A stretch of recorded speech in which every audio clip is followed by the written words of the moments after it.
Vote చోరీ మీద బండి సంజయ్ గారి నుంచి మొదలు పెడితే బీజేపీ నాయకులందరూ మాట్లాడుతున్నది. మహేష్ కుమార్ గౌడ్ గారికి కౌంటర్ వేస్తున్న వాళ్ళందరికీ కూడా చిత్తశుద్ధి ఉంటే మొత్తం ఓట్ల దొంగతనం జరిగిందనేది మా రాహుల్ గాంధీ గారి యొక్క ఆరోపణ. ఇలా బీహార్లో పెద్ద ఎత్తున ఓట్ అధికారి యాత్ర చేస్తున్న పరిస్థితి. ఓట్ చోర్ గద్దె చోడ్ అంటే ఓట్ల దొంగతనం చేసిన ఆయన నువ్వు గద్దె దిగు అని రాహుల్ గాంధీ గారు అంటున్నారు. ఒకవేళ మీకు చిత్తశుద్ధి ఉంటే రాజకీయాల్లో మీరు నిజాయితీ నిరూపించుకోవాలంటే మొత్తం మోదీ నుంచి కేంద్ర ప్రభుత్వం మొత్తం రాజీనామా చేయండి, మళ్లీ గెలవండి. అప్పుడు నిజంగా ఓట్ చోర్ జరిగిందా లేదా అనేది తెలుస్తుంది. ఎందుకంటే 2018 తెలంగాణ ఎన్నికల నుంచి మొదలు పెడితే ఇప్పటి వరకు ప్రతి రాష్ట్రంలో బీజేపీ అనుకూల ప్రభుత్వాలు రావడం ఒక ఎత్తు అయితే, అక్కడక్కడ అడపాదడపా కాంగ్రెస్ ప్రభుత్వం వచ్చిన దగ్గర కూడా వాళ్ళు ఏ విధంగా ప్రభుత్వాలను కూల్చిండ్రో లెక్కలతో సహా చెప్పగలము. మాట్లాడితే తెలంగాణలో ఎట్లొచ్చిండ్రు, కర్ణాటకలో ఎట్లొచ్చిండ్రు, హిమాచల్ ప్రదేశ్లో ఎట్లొచ్చిండ్రు, జార్ఖండ్లో ఎట్లొచ్చిండ్రు అని అంటున్నారు. అక్కడ మీరు ఓట్ల దొంగతనం చేసినా కూడా అంతకు మించి ప్రజలు ఓట్లేసిండ్రు కాబట్టి గెలవగలిగినాం.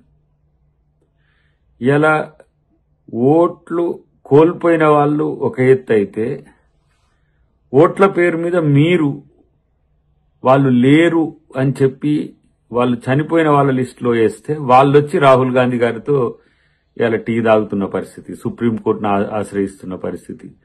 ఓట్లు డూప్లికేట్ ఉండడం, ఓట్లు దొంగగా ఉండడం, ఎక్కువ ఓట్లు ఉండడం, ఇవన్నీ కూడా బీజేపీ తాలూకు రాజకీయాలు, బీజేపీ గెలవడానికి చేస్తున్న ప్రయత్నాలు. నిజంగా ఇప్పుడు బండి సంజయ్ గారికి మీకు అంత ఒకవేళ కేంద్ర ప్రభుత్వాన్ని ఒప్పించే దమ్ము ఉంటే మొత్తం మోదీని రాజీనామా చేయమనండి, మళ్లీ ఎన్నికలు పెట్టమనండి. అప్పుడు గెలిస్తే ఎవరు రాజకీయ సన్యాసం చేస్తారో, ఎవరు ఇంట వండుకుంటారో, ఎవరు ఎటుపోతారో ప్రజలే తెలుస్తారు. కాబట్టి చావు తప్పి కళ్ళు లొట్టపోయి గెలిచి మీరు ఇష్టానుసారంగా మాట్లాడినా మేము ఓరు పట్టించుకుంటారు. నేను ఎన్నోసార్లు చెప్తున్నా, చంద్రబాబు నితీష్ కుమార్ దయ వల్ల మీ ప్రభుత్వం ఎలా కొనసాగుతుంది తప్పితే మీకు గతిలేని స్థితి ఈ దేశంలో ఉంది. డిసెంబర్కే మీ ప్రభుత్వం కూలిపోద్దని ఖర్గే గారు చెప్తున్నారు. ఫస్ట్ అది ఆలోచించుకోండి. తెలంగాణలో 8 ఎమ్మెల్యే సీట్లు బీజేపీ గెలిస్తే 8 ఎంపీ సీట్లు గెలిచింది. మరి అది స్థానిక సంస్థల్లో కూడా రిప్లికా కావాలంటే మోదీ గారికి ఓటేసిందని అంటున్నారు. ఇలా మోదీనే ఓట్ల దొంగ అయినప్పుడు మరి ఓట్ల దొంగతనం వీళ్ళందరికీ వచ్చినట్టే కదా, ప్రతి ఒక్కరు గెలిచిన ఎంపీకి అందరికి కూడా.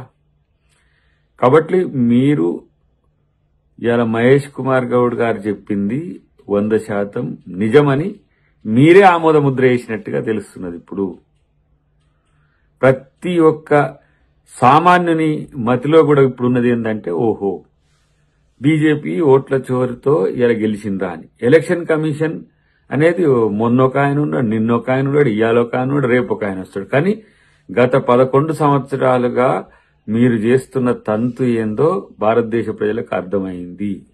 రెండవది, ఇందిరాగాంధీ గారిని పరిపాలనలో దాటిపోయిండ్రు, ఇప్పుడు నెహ్రూ గారిని దాటాలనే ఉద్దేశంతో మళ్ళొక్కసారి మోదీ గెలవాలని చేసే ప్రయత్నాలన్నీ కూడా ఎలా వృధా.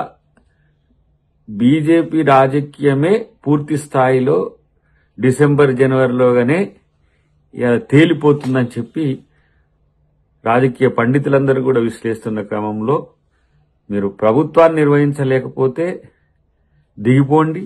నిజంగా మీ నిజాయితీ నిరూపించుకోవాలంటే రాజీనామా చేసి మళ్లీ గెలవండి అని చెప్పి నేను డిమాండ్ చేస్తున్నాను.